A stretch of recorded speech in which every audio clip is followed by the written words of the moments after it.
2 years ago, I published a video about Reichsmarschall Hermann Göring's special leaders' train. All of the top wartime German leaders had their own armored trains, from Hitler's Amerika to Göring's Asien, providing them with very secure and well-guarded moving residences that could also double as mobile headquarters, enabling them to travel around the Reich in style, comfort, and security. Subsequent research has shown that a number of carriages originally part of Göring's special train still exist today. I've identified at least 3 that are currently on public display in different German museums, which is pretty astounding considering the fate of so much of the Nazi leaders' possessions, residences, and vehicles. Let's look again at Göring's train, carriage by carriage, to determine which of them still exist today. The carriages were wood-panelled, carpeted, and expensively decorated and furnished with cherry wood tables, cabinets, and chairs. Göring's train normally consisted of 15 carriages. Due to the carriage's great weight, Asia was hauled by a pair of powerful Kriegslok, or war locomotives.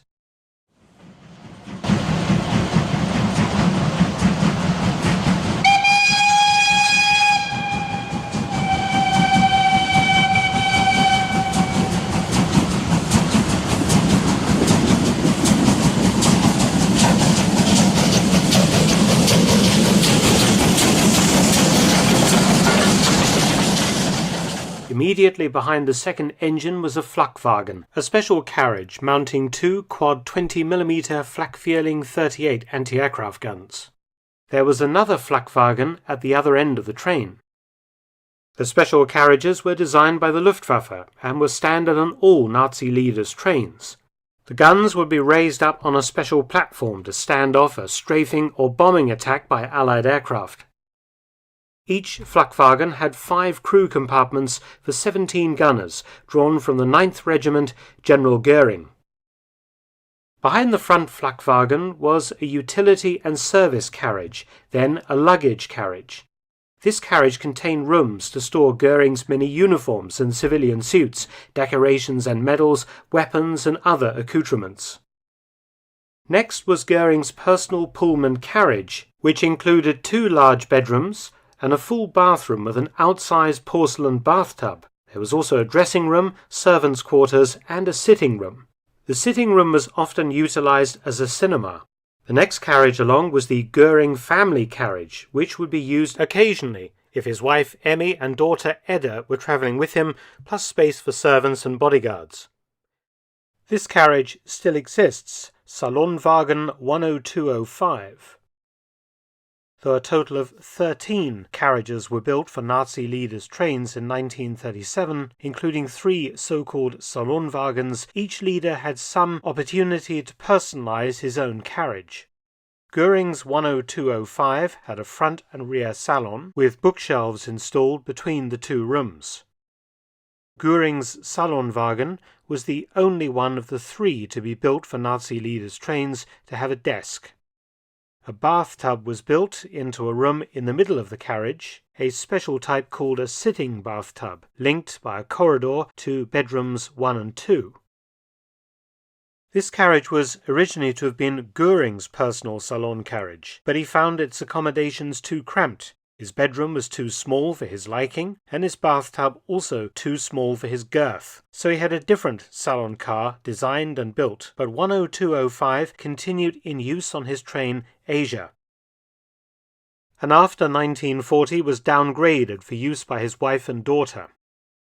Towards the end of the war, carriage 10205 ended up used on Himmler's special train, until its capture by the Allies.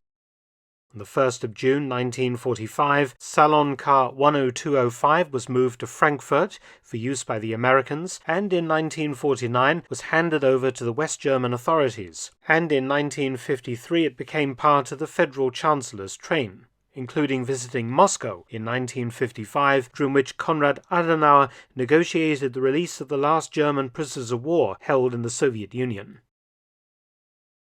It continued to be used until 1974, when it was replaced by a brand new salon car.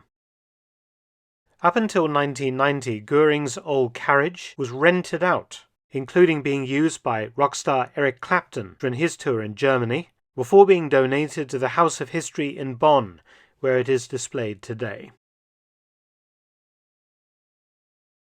Next along the train was the Communications and Situation Room carriage, containing a radio room, fitted with a 700-watt shortwave radio transmitter, Enigma encryption machines using the Luftwaffe code, and a telephone exchange.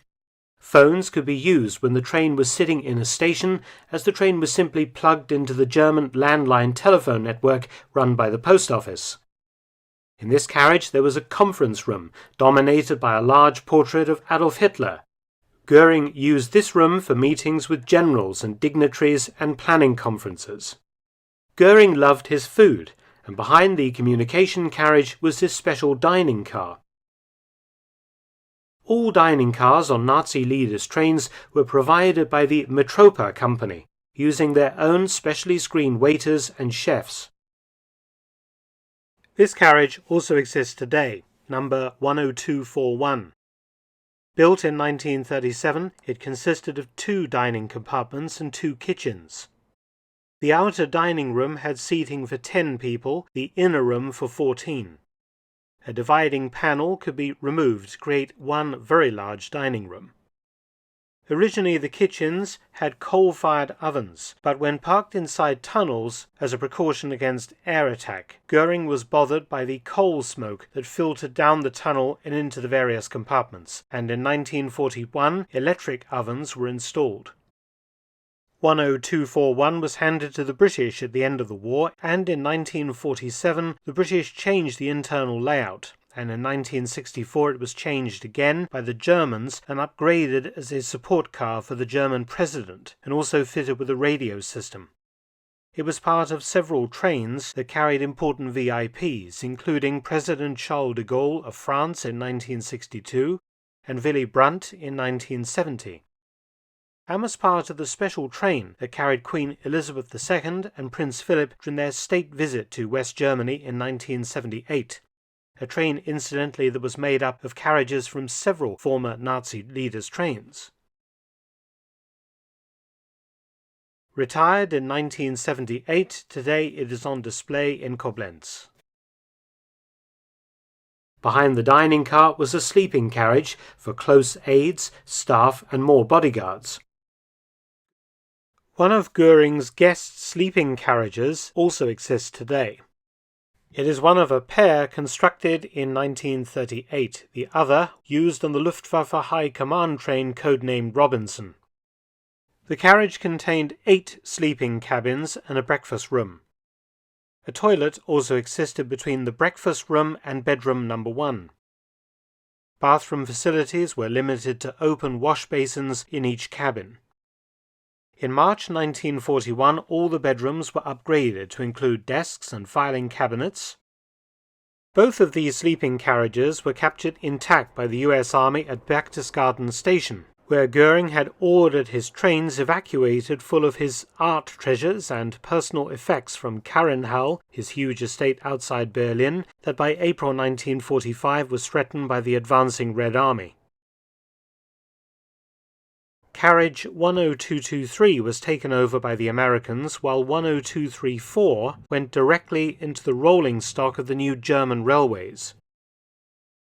10234 was later converted into a so-called company car in 1953 for use by mobile tour groups in Germany, with much of the original equipment removed and a transmission room, a tour guide's cabin, a pantry and a storeroom added, plus a dance floor.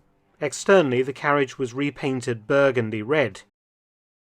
Retired in 1980, it was transferred to the Nuremberg Transport Museum and since 2006 has been at the Deutsches Bahn Museum in Koblenz. The next 2 cars were Metrobug sleeping carriages, not quite as luxurious as the Pullman, but housing more bodyguards, staff and aides. And behind these, another, simpler Metrobug dining car for their use. Finally, there was another utility and service wagon and the aforementioned Flakwagen bringing up the rear. In total, Göring's train had an operational staff, including bodyguards, of 171 people. Thanks for watching. Please subscribe and share. And also visit my other YouTube channel, War Stories with Mark Felton. You can also help support both of my channels at PayPal and Patreon. Details in the description box below.